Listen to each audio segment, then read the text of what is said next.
Et Michael J. Fox, il a fait un super film avec Disney, c'est l'Atlantide, l'Empire perdu, où il fait Milo, puisqu'on avait dessiné, il fait la voix, et on avait dessiné le personnage de Milo a le physique de Michael. Donc, on arrive maintenant au cœur du sujet. Rex. Oui, Laurent, je t'écoute. Donc, quand on t'a contacté pour faire la voix de Rex, est-ce que tu connaissais Star Tours? Est-ce que tu avais déjà fait l'attraction? Est-ce que tu voyais le personnage? Bien sûr que non. Moi, tu sais, j'étais un petit Français.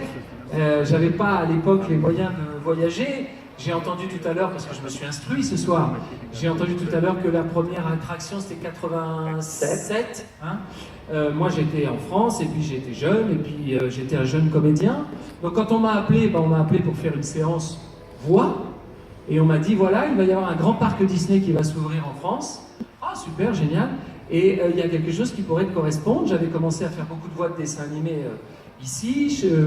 À l'époque, j'avais commencé mes émissions sur France 2 à la Barbera Ding-Dong.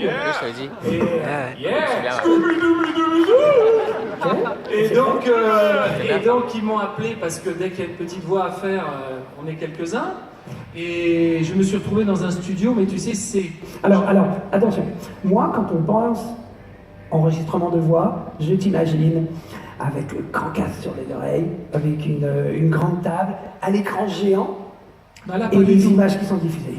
Pas du tout, parce que pour un enregistrement comme ça, d'abord on n'avait pas, moi j'ai jamais vu l'attraction, je l'ai vu après avec mes enfants quand je suis venu ici, mais j'avais simplement une photo du personnage de Rex, et puis j'ai entendu la voix en anglais, et on m'a dit il faut que tu fasses pareil. Alors j'ai dit je vais essayer. Alors on est dans une toute petite cabine insonorisée, on a une vitre qui nous sépare de l'ingénieur du son, et puis du directeur artistique qui est là, et puis on te donne le texte, et puis tu vois, 24 ans après, tu es sur une scène en train de raconter ce que tu as fait pendant une demi-heure de ta vie, en 91, voilà. Donc tu as fait toutes ces voix, et tu n'étais pas dans une centrifugeuse en train de dire « Vitesse !» Non, pas du tout, c'est par exemple, tu sais quand il dit Où sont les freins? tu fais comme ça. Parce que moi je suis sûr qu'on était tous... Oh, excusez-moi. On était tous certains que tu étais en train de tomber, qu'il t'avait jeté dans... Non, c'est ça être acteur, c'est imaginer les situations et les jouer, voilà. Donc du coup, tu connaissais rien, tu connaissais pas le personnage à part le dessin, quand tu as fait l'attraction pour la première fois, ça fait être un choc. Ah bah Tu oui, m'étonnes. Est-ce que tu as compris certaines des répliques quand tu as fait oui, parce que tout d'un coup, les choses prennent du relief, c'est le cas de le dire. Et puis surtout, de voir ce petit personnage me voir en métal, ça m'a fait un choc quand même. Hein, je monte par là parce qu'il est par là, le personnage. Hein, et donc de voir ça, Bonjour, je suis votre capitaine. Ah, c'est mon premier voyage. c'est génial, tu es assis et tu te parles. Tu sais, c'est une expérience assez étonnante. Hein. Voilà, tu te dis, mais attends, voilà, j'étais avec mon fils qui était jeune à l'époque. Lui, il était assez déçu parce que il avait compris que c'était moi qui faisais le personnage, mais quand il a vu Star Wars, il comprenait pas qu'il n'y ait pas le personnage dans le film. J'étais déçu. Bon, désolé pour lui. Mon fils aîné qui a 19 ans aujourd'hui, tu vois. Ah, Voilà.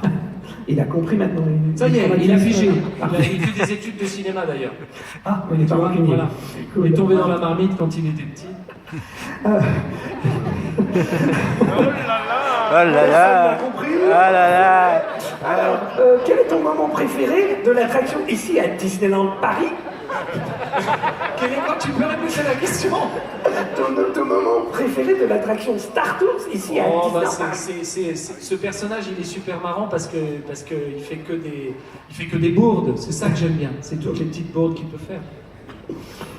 C'est ma première fois. C'est gentil, ça me rappelle quelqu'un. Eh ben, je pense qu'on en a fini de ma fiche. Par contre, depuis que tu es rentré sur scène, tous les gens qui sont là, et surtout une personne dans la cabine, vont m'en vouloir si je ne fais pas cette réplique. Laquelle? Luc, je suis ton père. Merci, je ne suis pas un acteur. En tout cas, merci beaucoup. Merci à toi. Merci Merci à vous. Je suis ravi de vous avoir vu ce soir. l'amitié d'être présent avec nous ce soir. Merci beaucoup. Bon dernier voyage!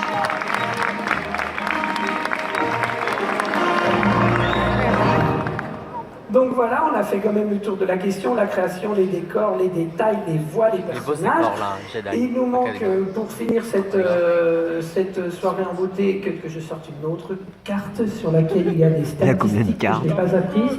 Savez-vous que Rex nous a dit 3 250 000 fois que c'était son premier vol depuis 1992 et on croit qu'on va le croire peut-être. Ouais, 3 millions. Et putain, là, c'est c'est énorme. des choses Je crois que c'est 3 millions. très sérieuses qui nous viennent des équipes de maintenance.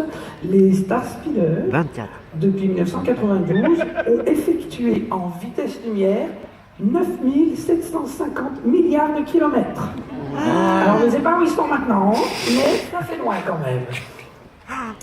Donc, une fois qu'on a fait toutes ces statistiques désopilantes, on va pouvoir maintenant finir sur un petit film, parce qu'on a parlé de tout ce qui est la création de cette attraction, mais on ne peut pas ne pas mentionner toutes les personnes qui ont fait vivre cette aventure, les personnes qui vous ont accueilli dans cette attraction, qui ont veillé sur vous pendant votre vol, tous ces cast members. On a réussi à faire une petite vidéo où on a, sur la même vidéo, les cast members de l'attraction, qui travaillaient la semaine dernière ici, réunis avec certains cast members qui étaient là en 92, qui ont ouvert l'attraction.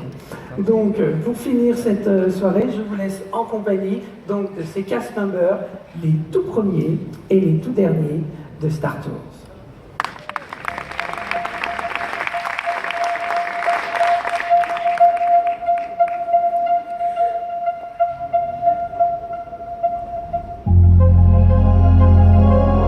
Mesdames et messieurs, Star Tours vous invite à embarquer à bord de l'Andorre Express, le service de Star Speeder non-stop à destination de la ville d'Andorre. Les visiteurs sont totalement réceptifs à la file d'attente parce que dès qu'ils arrivent à l'intérieur de la file d'attente, ils sont déjà plongés dans l'univers de Star Wars.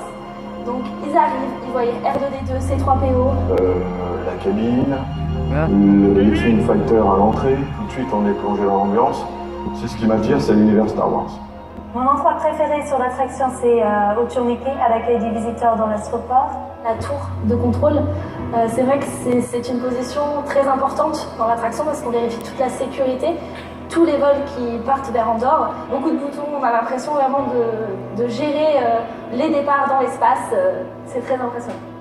Le Star Speeder 3000 avec le contact des visiteurs, l'interaction possible. On n'a pas beaucoup de temps, mais à nous d'optimiser ce temps pour justement créer cette petite étincelle en plus. Sortant, sur 9 fois sur 10, nous avons des sourires sur les visages des gens. En décembre 1991, je faisais partie de l'équipe d'ouverture et des tout premiers cast members de l'attraction. Une grande aventure, l'attraction phare de Disneyland Paris à l'époque, donc attraction à grande sensation. Le premier vol a été quelque chose d'extraordinaire.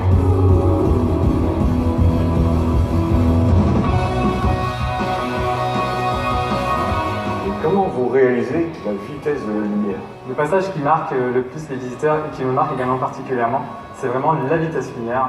Pourquoi? C'est vraiment cette impression, cette sensation de vitesse qui nous pousse jusqu'à la lune d'Andorre. Bon, malheureusement, Rex n'arrive pas toujours à bonne destination. La passion qu'ont mis les Imagineers à réaliser, en plus du film, les mouvements, l'aspect film, pellicule, montage, maquette, etc.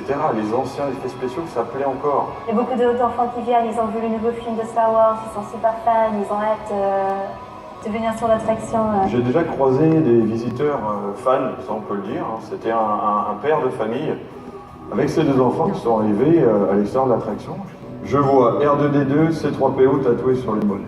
Et dans le lot, A long time ago, in a galaxy far, far away, en tatouage. Ensuite, il m'a dit, j'ai deux enfants, vous les voyez, ils sont là. Devinez comment ils s'appellent? Je sais pas, Luke et Leia? Non, George Lucas. Mon personnage préféré, c'est C3PO. Parce que moi je le trouve mignon et il sait jamais ce qui se passe, il est un peu perdu. Je connais les paroles de Rex sur le bout des doigts. 25 ans que Rex, c'est son premier vol et malheureusement, ce soir, cette aventure s'achève pour Rex. Cette hôtesse finalement qui nous indique de venir et de s'asseoir et qui nous donne des consignes de sécurité, eh bien cette hôtesse est toujours la même. Même quand je la regarde, je la trouve très jeune et je me dis que c'est quand même pas juste parce qu'elle n'a pas beaucoup changé. J'aimerais bien la Je voir. dois aussi quand même remercier Disneyland Paris de m'avoir apporté ma petite perle Jay, une amitié qui dure maintenant depuis 24 ans. Nous avons commencé ensemble et nous avons eu des enfants à peu près en même temps. C'est plus qu'un travail, c'est devenu une famille aussi. Elle fait partie de ma famille. On est triste que l'attraction va fermer, mais on a hâte de le retrouver. Il y a une certaine tristesse à s'en aller parce qu'il y a des souvenirs, il y a quelque chose à partager. On a souvent vibré pour plonger nos visiteurs dans cette atmosphère-là. C'est une atmosphère qu'on va devoir oublier, transformer, faire évoluer. On quitte Star Tours ce soir, on est très triste de devoir se quitter, mais c'est pas définitif. On va se retrouver pour de meilleures choses et la force sera toujours avec nous.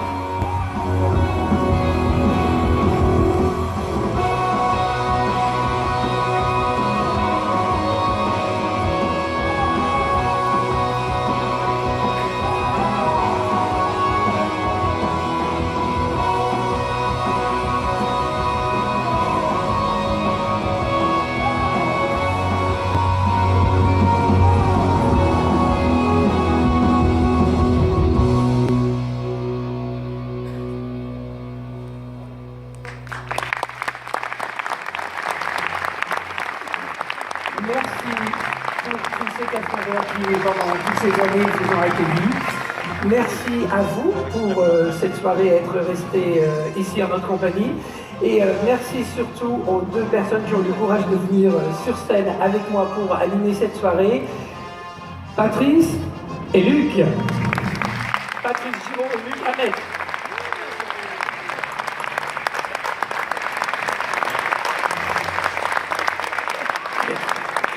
Un grand merci à tous les deux. Merci à toi, Laurent.